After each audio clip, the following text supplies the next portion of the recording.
Ça fait plaisir de vous entendre, c'est de voir ce parcours très très riche. Et comme vous dites, hein, il faut positiver. Oui. Parce que ce petit détour que vous avez fait quand vous n'avez pas eu un poste tout de suite à l'université a boosté votre carrière et vous avez une productivité incroyable. Je vois 150 articles. Oui.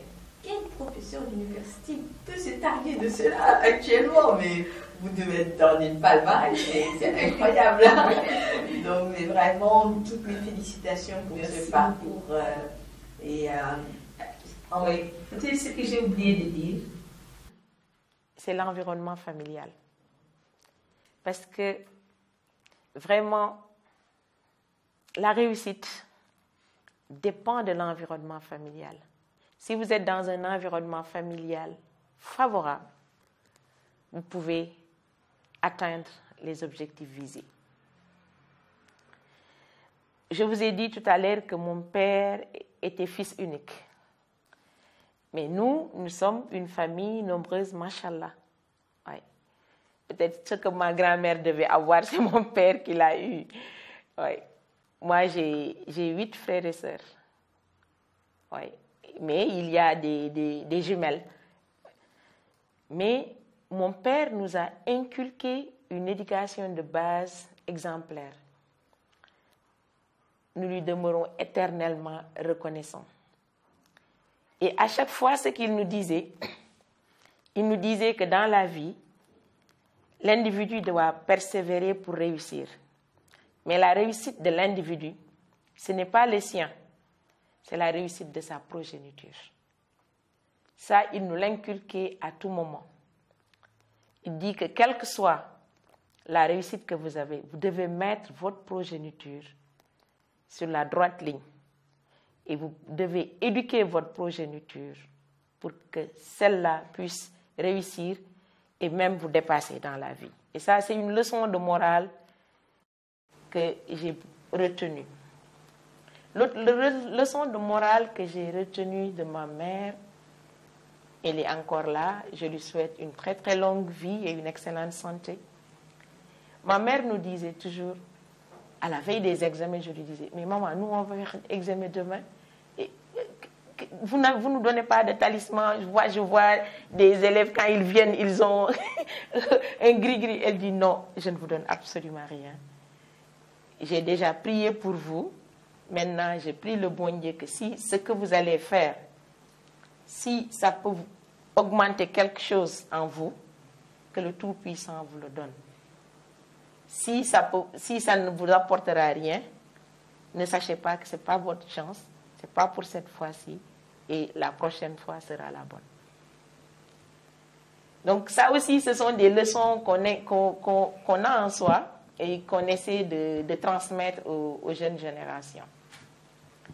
Et l'autre environnement favorable, je suis tombée sur un mari exemplaire. Et ça, c'est une chance. Avoir un conjoint qui vous pousse à aller de l'avant. Oui, c'est un professeur d'université lui aussi. Mais j'ai vu des femmes dont la carrière a été brisée par le mariage. Parce que vous êtes là, vous devez aller en voyage d'études, vous devez aller faire des travaux dans d'autres pays parce que les équipements ne sont pas disponibles ici. Et vous êtes avec un conjoint qui ne vous comprend pas. Bon, moi, peut-être j'ai eu la chance. Je suis avec un conjoint qui me pousse tout le temps à aller de l'avant. Il me dit non, vas-y, il faut... Non, il n'y a pas... Vas-y, vas-y.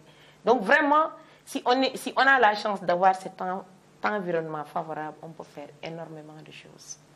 Et là, je souhaite vraiment à toutes les femmes d'avoir une complicité avec leur conjoint. Parce que s'il n'y a pas une complicité avec le conjoint, ça peut poser des problèmes. Mais s'il y a la compréhension mutuelle, s'il y a la complicité, c'est mutuellement bénéfique. Et là, je le souhaite à toute femme. Vraiment, je ne trouve même pas les mots pour le remercier. Oui. Et ce qu'il faut également pour donner l'autonomie aux femmes, il faut, dès le bas âge, ne plus faire la différence. Parce que dans notre société sénégalaise, même dans les jeux, vous entendez certaines mamans dire, ça c'est un jeu de garçon, ça c'est un jeu de fille. Il faut qu'on enlève cela. Et ça, je crois que vous, en tant que sociologue, vous avez beaucoup de travail à faire dans ce domaine pour que ces déterminants-là, qu'on puisse les changer. Quand on a une fille, on l'habille tout le temps en rose. Pourquoi? Quand on doit acheter des jouets à une fille, on ne pense qu'à des poupées. Et la fille a besoin des jeux créatifs, des jeux instructifs. Mais les jeux créatifs et les jeux instructifs, on les réserve aux garçons. Et la fille, c'est quoi? C'est poupées. Quand elle est beaucoup plus autonome, c'est les dinettes. Moi, je suis contre cela. Mélangeons tout et donnons la chance à nos enfants de pouvoir s'exprimer très tôt. Et là, on peut même deviner l'orientation de la fille et l'accompagner dans cette orientation. Mais si on les cantonne, si on essaie vraiment de les qualifier dès le bas âge comme étant des personnes qui devront être dominées, des personnes qui devront être soumises à tout moment, certes, nous avons nos réalités socio-culturelles qui sont là, parce que dans la société sénégalaise, la femme sénégalaise doit avoir un comportement. Et ça, on va conserver cela. Mais ce comportement doit rester uniquement à la maison. Et quand vous sortez, vous devez pouvoir vous exprimer et faire face au monde extérieur. Parce que si vous sortez et que vous ayez le même comportement dans le monde extérieur actuellement, vous risquez de vous faire écraser assez rapidement et vous n'arrivez pas à vous exprimer. Parfois, vous êtes dans une réunion, vous voyez, il y a des dames qui ont des idées pertinentes, mais qui n'arrivent pas à les sortir. Et à la fin de la réunion, dès que vous sortez, vous vous dites, ah, moi je voulais dire ça. J'ai dit, mais quand même, c'est pas le moment, ce n'est plus le moment. Ça, il fallait le dire dans la salle. Donc, tout cela, c'est lié à des inhibitions que les femmes ont depuis le bas âge. Donc là aussi, vraiment, je crois qu'il y a un travail important de sociologie qu'il faut faire pour aider les femmes à ce qu'elles soient beaucoup plus indépendantes et très tôt. Et être indépendante très tôt ne veut pas dire changer de paradigme complètement par rapport à nos réalités socio-culturelles. Mais c'est pouvoir vraiment s'exprimer quand il le faut et savoir sa place dans cette société. Et c'est très, très, très important. Parce que nous sommes dans une société, je dis, c'est une société d'expression. Si vous n'arrivez pas à vous exprimer, à dire vraiment quelle est votre position par rapport à une chose donnée, vous risquez vraiment, parfois même, on peut vous imposer des choses qui sont à l'encontre de ce que vous avez pensé. Mais tout cela, c'est lié au fait que vous n'avez pas pu vous exprimer à temps. J'ai vu que vous étiez assez pluridisciplinaire. Hein. Oui. Donc là, vous touchez à des domaines, vous avez des connaissances assez intéressantes. Hein. Donc voilà. Donc du coup, moi aussi, je ne suis pas forcément notre guide d'entretien, parce que ce que vous dites évoque certaines choses. Vous savez que Françoise Héritier, qui est c'est elle qui a succédé à Lévi-Strauss au Collège de France. Hein. Donc, elle a fait des études au pays d'Europe. Et quand elle est arrivée à un moment, parce qu'en anthropologie, on séjourne longtemps, et dans les champs, quand les femmes travaillaient, elle se rendait compte que quand certains bébés pleuraient, on les prenait tout de suite en charge, alors que d'autres non. Donc, elle a continué à observer. L'observation participante qu'on apprend à nos étudiants, on observait tranquillement. Au bout d'un moment, elle découvre que les bébés qu'on prenait tout de suite en charge étaient des garçons. Et les bébés qu'on faisait attendre étaient des filles. Et elle a posé la question pour chercher à comprendre, et on lui a répondu que toutes toute manière, une femme doit apprendre à être patiente. Et après, on va dire que c'est un construit social dit de bas âge. Ensuite, on va dire que les hommes sont impulsifs, mais on a construit cette impulsivité.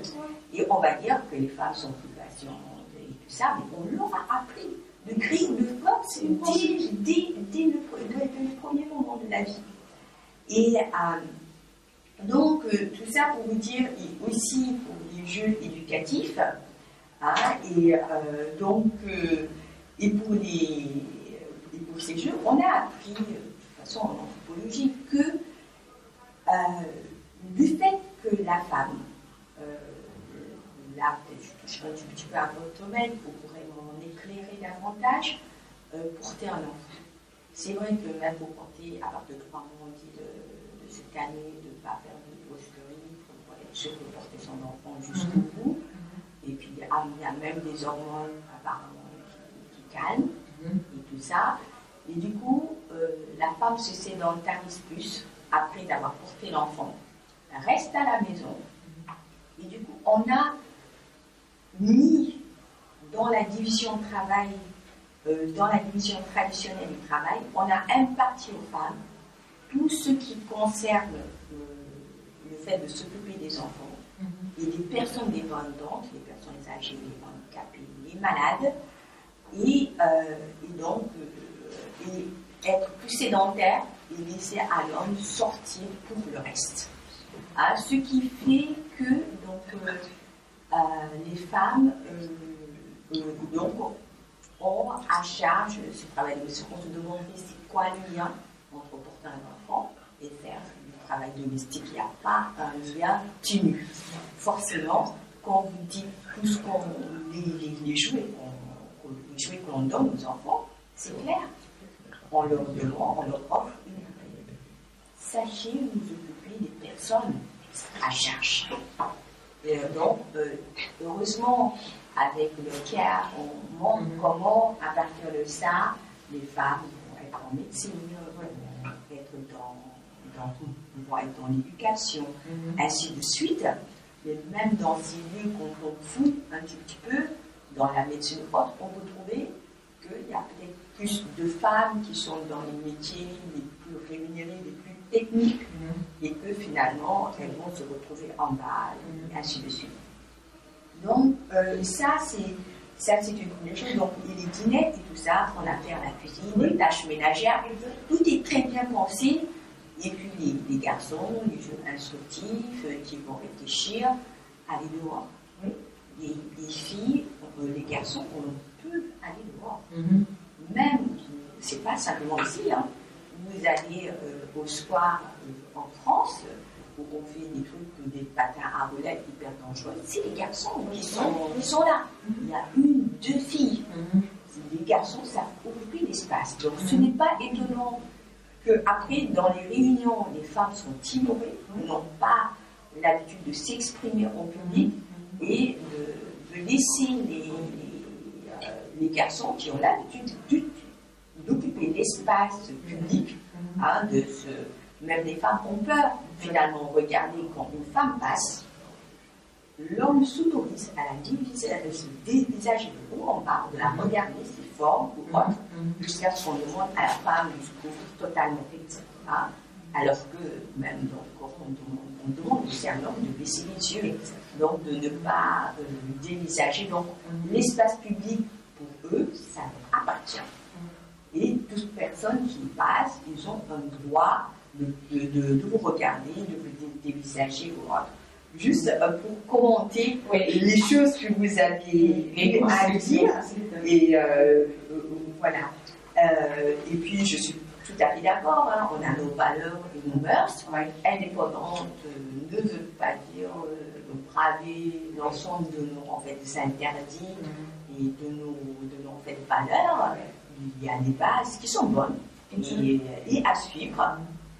Donc, cher professeur Ndaïkoum Batouré-Kane, Madame le recteur, nous vous remercions encore pour toute cette générosité et pour ces belles réponses. Vraiment, vous avez même anticiper sur beaucoup de choses déjà qu'on allait dire, mais peut-être on va juste un peu résumer et rebondir sur certaines choses. Voilà, cher professeur, vous êtes docteur en pharmacie et puis PhD en professeur titulaire de microbiologie, bactériologie. J'aime bien, vous faites la différence entre docteur et PhD. C'est vrai que peut-être c'est le lieu, même dans vos métiers, de bien clarifier cela. Parce que vous, votre doctorat est plus un doctorat d'internat. Non, on a un doctorat d'exercice à la fin de la formation. Et ceux qui veulent continuer vont faire maintenant le PhD. Exactement. Oui. Voilà. Donc, c'est un peu ça qui fait avec la différence entre les doctorats dans les autres disciplines. Ouais. Donc, vous êtes professeur titulaire de microbiologie, bactériologie et virologie à la faculté de médecine, de pharmacie et odontologie. Merci beaucoup. De l'université Cheikh Anta Diop de Dakar au Sénégal. Donc, vos intérêts de recherche, cher professeur, incluent l'épidémiologie moléculaire, la physiopathologie et la résistance aux médicaments du VIH et de nombreux autres agents de maladies infectieuses. Vous avez aidé à la mise en place d'outils alternatifs pour la surveillance virologique des patients affectés par le VIH, y compris le DEPS, DRIP, Blood Spot, DBS, pour les tests de charge virologique et de génotypage. Vous nous avez brossé un petit peu tout à l'heure cette étape-là, et surtout quand vous parliez du vaccin de la coqueluche, j'avais vraiment envie de vous poser des questions sur le vaccin, par rapport à la pandémie qu'on est en train de vivre actuellement. Et j'avais aussi quelques questions que j'avais préparées sur. Je voulais vous demander, vous nous avez vraiment aidé à comprendre aussi déjà vos différentes orientations et spécialisations et les différentes responsabilités que vous avez eu à prendre. Et puis, peut-être juste compléter pour nous dire, vous nous avez même un peu déjà expliqué sur l'épidémiologie moléculaire, cette orientation-là, l'intérêt que vous nous avez raconté cette étape en 1997, vous avez été indigné par le fait que depuis 1987, il y avait un vaccin, il y avait un traitement au nord, rétroviral, et que au sud, il n'y avait rien. Peut-être cela explique l'intérêt que vous avez pour l'épidémiologie moléculaire, la physiopathologie et la résistance aux médicaments du VIH et de nombreux autres agents de maladie. Vous nous avez aussi expliqué pas mal déjà vos domaines de compétences et contributions à l'évolution de ces sciences. Donc, c'était juste un petit rappel. Si vous voulez mettre au point, rappeler certains faits ici. Oui, je vais peut-être vous rappeler les DBS. Les DBS, c'est ce qu'on appelle le dry blood spot. Parce que quand on a commencé le traitement antirétroviral, quand on a formé les biologistes, il y avait un problème qui se posait parce que pour faire la charge virale du VIH, qui est vraiment le marqueur pour évaluer l'efficacité du traitement antirétroviral, il fallait le faire sur un prélèvement qui devait être gardé à une température très basse, comme l'histoire du vaccin de la COVID-19, les premiers vaccins qui nécessitaient des températures de moins 80. Et comme ces températures n'existent pas dans la plupart des pays en développement comme les nôtres. Nous, on avait la chance de l'avoir, mais c'était seulement à Dakar. Donc, pour prendre quelqu'un qui était à Kédougou, par exemple, ça allait être très difficile. Alors, nous avons pensé, il y a beaucoup de personnes qui m'ont même dit que ça devait être breveté. Moi, j'ai dit que le buvard, peut-être vous n'avez pas connu les buvards. Hein. Et les buvards, au début, les élèves travaillaient avec l'encre pour écrire. Ce n'était pas avec les bics, c'était avec porte-plume et encre. Et on avait toujours un papier buvard qui permettait de sécher l'excès d'encre. Après, on a essayé, est-ce que si on met une goutte de sang sur ces... Non, ces jeunes-là ne connaissent pas. Si on met une goutte de sang sur le buvard, est-ce que ce buvard ne pouvait pas nous permettre d'aider les patients à réaliser leur charge virale?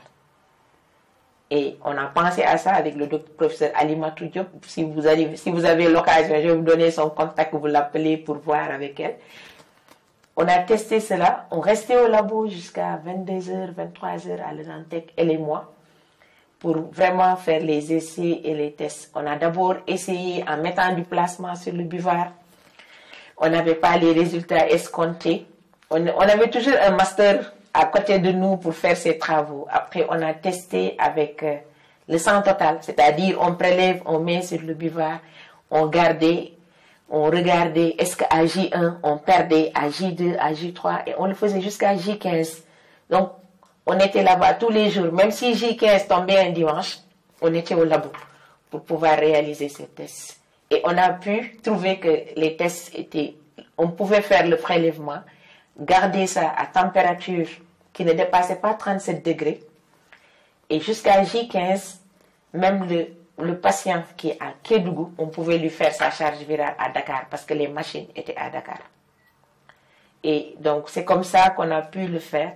Et ce travail, on l'a publié dans un journal de grand renom, Journal of Virological Methods, où donc on a pu publier ce travail là-bas. Et après, ce travail a fait tache d'huile. Tous les pays africains nous ont demandé, comme on a formé énormément d'Africains sur ce travail, et ce travail est en train d'être utilisé dans beaucoup de pays, jusqu'à ce que maintenant on a ce qu'on appelle les point of care, c'est-à-dire on a de petits dispositifs qui permettent maintenant de faire la détection de la charge virale. Et ça, c'est ce que j'ai mis ici. Et là, je suis en train de, avec l'UNICEF, c'est l'UNICEF qui a financé ce projet, on est en train de voir comment aider les pays africains à pouvoir faire le passage à l'échelle de la charge virale et du diagnostic précoce, c'est-à-dire les enfants qui sont nés de mères infectées, est-ce que ces enfants ne sont pas infectés? Donc, on a fait ça avec l'UNICEF et là, on a couvert une dizaine de pays de l'Afrique de l'Ouest et du Centre. Et dans tout ce que nous faisons, moi, je veux vraiment avoir les jeunes à côté. Donc, dans tout projet, on recrute des jeunes et les jeunes, on les forme dans les projets. Ils vont faire leur master et si on a la possibilité, ils vont faire leur PhD dans les projets de recherche. Et parfois même, il y a certains qui, par la suite, peuvent être autonomes en ayant leur propre projet et développer. Et c'est ça, c'est l'esprit de IRSF. IRSF, le centre qu'on a mis en place avec le professeur Boub, le centre de formation, de recherche en épidémiologie et en tout ce qui est santé.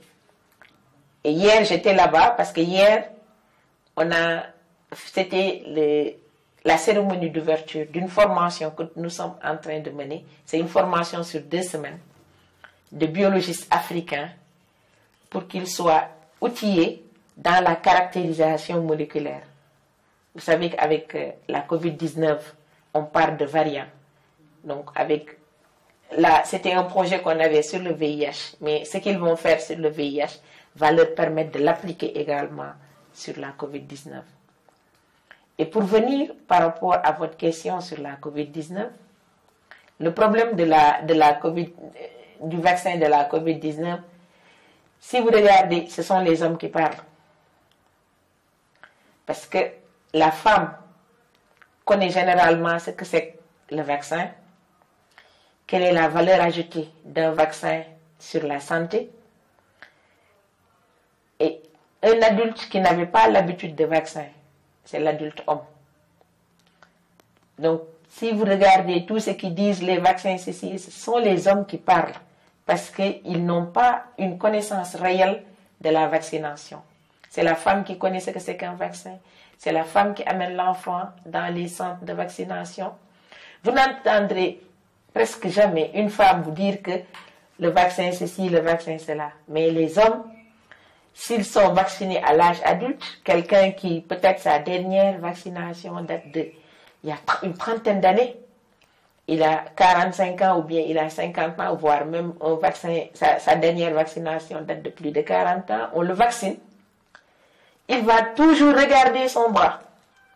Tout ce qui tourne autour de lui, c'est lié à la vaccination.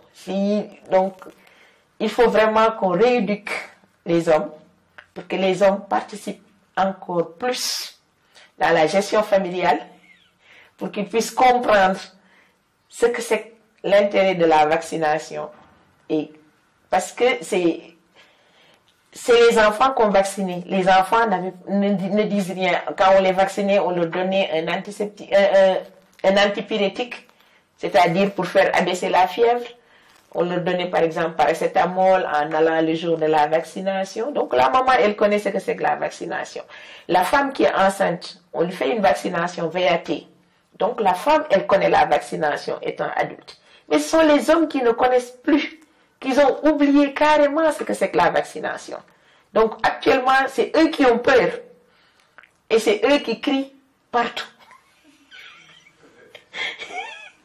C'est ça le problème lié à la vaccination. Mais je peux vous dire que les vaccins que nous avons au Sénégal, que ce soit AstraZeneca ou le vaccin Sinopharm, sont des vaccins qui sont efficaces.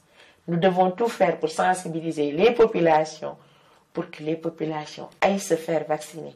Parce que avec la vaccination qu'on aura une immunité collective. Parce que si nous, dans la salle, nous sommes 10, si on a vacciné les 8, le risque d'infection va être faible. Vous voyez? Donc, c'est la raison pour laquelle nous devons sensibiliser tout le monde pour que la vaccination soit vraiment comprise et la vaccination soit appropriée par tous pour qu'on puisse atteindre cette immunité collective qui pourra vraiment nous permettre de revenir à notre vie normale d'antan.